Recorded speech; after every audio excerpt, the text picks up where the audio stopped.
Très bien. Il prend son rôle très au sérieux. Immédiatement, qu'est-ce qu'il fait? Il y a un problème sur la chaîne de production. Il va en alerter son employeur, Miguel Batista. Ce dernier lui donne l'autorisation de procéder aux réparations, mais ne lui octroie aucun budget. Ma foi, pourquoi pas? Suite à quoi, 3 mois vont se passer. Les employés vont se plaindre, encore et encore. Rien n'est fait. Le 10 avril, ce qui devait arriver arriva. La chaîne se dérègle, les couteaux volent, 5 frères décèdent. Le fondement sur lequel a attaqué Madame le procureur, mon client, est la délégation. Très bien. Et si on doit voir si cette délégation est effective ou pas. Je ne reviendrai pas sur les fondements, sur les conditions de forme. Je viendrai directement sur les conditions de fond. 3 conditions. Il faut une autorité, une compétence et des moyens nécessaires. Si les 2 premières conditions, je ne reviendrai pas dessus car manifestement elles semblent acquises, la dernière suscite quelques interrogations. En effet, alors que mon client était alerté, son employeur, qu'il y avait un défaut, celui-ci lui donne l'autorisation de faire les réparations, mais il ne lui octroie aucun budget. Or, quand on parle de moyens nécessaires, on parle de moyens techniques, ou en ressources humaines, et financiers.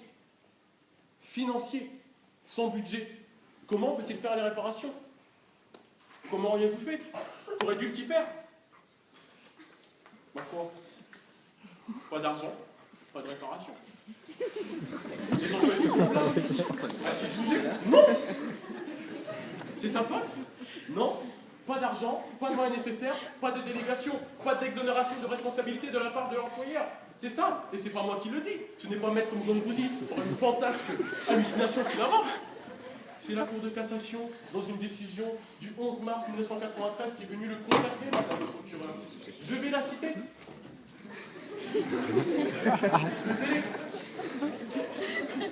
Le délégataire doit bénéficier des moyens nécessaires pour veiller au respect de la réglementation au sein de l'entreprise. En dépit de quoi? La délégation est caduque, vous l'avez dit. Elle est caduque, mais vous poursuivez quand même pour homicide involontaire. Alors que s'il n'y a pas de délégation, la responsabilité pèse sur le chef d'entreprise. C'est une négligence de la part de M. Miguel Batista. C'est lui le seul responsable de la mort de 5 frères. Et c'est lui le seul qui doit être poursuivi pour ce chef. En amont de l'accident, mon client était irréprochable. Dès la vue du problème, il a alerté. Il a donné l'information. On ne transige pas avec la sécurité. On ne transige pas quand il y a la vie d'employé en danger. On intervient immédiatement. Alors si on veut poursuivre mon client, pourquoi pas? Mais que ce soit fait sur un vrai fondement. Recel de cadavres. C'est vrai. C'est vrai. Mais quand j'entends les adjectifs pour décrire mon client qu'a utilisé madame le procureur, je me dis qu'on est bien loin de la réalité. Et qu'une fois, on est ici dans une volonté répressive et on déforme la réalité. Alors on a qualifié mon client de monstrueux, d'abject et de manipulateur. Ce n'est pas ce que j'ai vu. Ce n'est pas ce qui ressort du procès-verbal. Reprenons les faits. L'accident arrive. Que se passe-t-il? Mon client voit 5 frères étendus. 5 frères, c'est un collègue, mais avant tout un ami. Un ami. Mon client vient de perdre un ami. Alors oui, il est affligé. Oui, il panique. Et il se souvient de sa sœur qui est décédée 1 an plus tôt dans des conditions d'accident de travail. Quel homme serait resté de marbre? Quel homme n'aurait pas eu peur? Alors il a commis l'irréparable. Il a caché le cadavre. Oui, c'est vrai. Mais ça ne s'arrête pas là. Quand j'entends dire qu'après avoir caché le cadavre, il est parti dormir sur ses 2 oreilles paisiblement, ce n'est pas ce qui ressort des faits. Après avoir commis l'irréparable, mon client tombe dans une grosse dépression. Il est rongé par la culpabilité. Il ne se sent pas bien. Il va commettre un acte lourd de sens. Il va tenter de mettre un terme à sa vie, madame le procureur.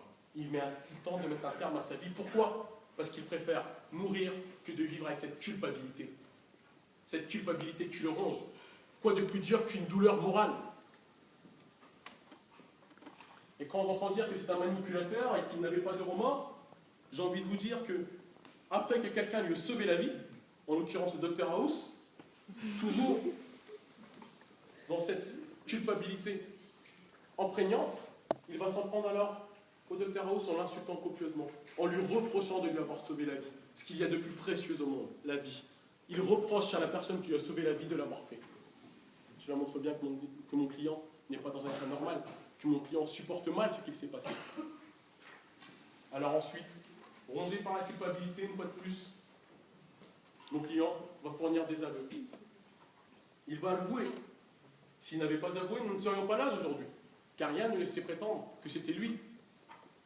Alors non, madame le procureur, ce n'est pas un homme monstrueux, abject et manipulateur. C'est un homme qui a commis une erreur. Mais c'est un homme qui a commis une erreur par ricochet.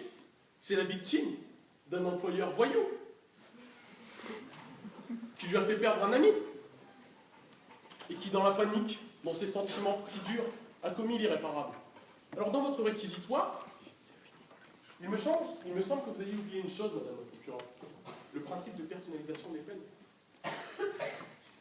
qui est à l'article 132-24 et qui nous dit, je cite, « Dans les limites fixées par la loi, la juridiction prononce les peines et fixe leur régime en fonction des circonstances de l'infraction et de la personnalité de son auteur. » Pensez-vous réellement que Dexter Morgan est un voyou?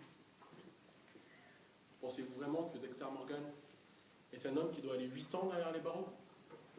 Pensez-vous vraiment que Dexter Morgan aurait commis tout ce qu'il a commis s'il n'avait pas eu la négligence de Miguel Batista? Je ne pense pas.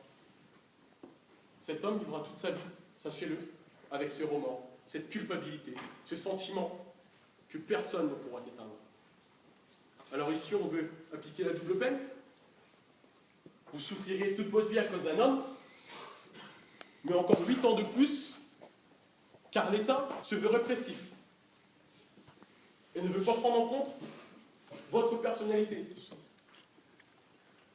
Je ne pense pas. Je ne pense pas que ce soit le message que veuille envoyer l'État. Non. L'État juge, il doit sanctionner une faute, certes, mais justement, madame le juge. Vous avez parlé de justice. Et tous les jours, quand on entre dans cette fac, on voit que la justice soit forte et que la force soit juste. C'est vraiment que l'abbé qui nous l'a enseigné en première année. Pensez-vous que la force est juste quand on va requérir un temps d'emprisonnement et 100 000 € d'amende? Je ne pense pas. Je pense qu'une peine de sursis avec une amende modeste serait plus adéquate.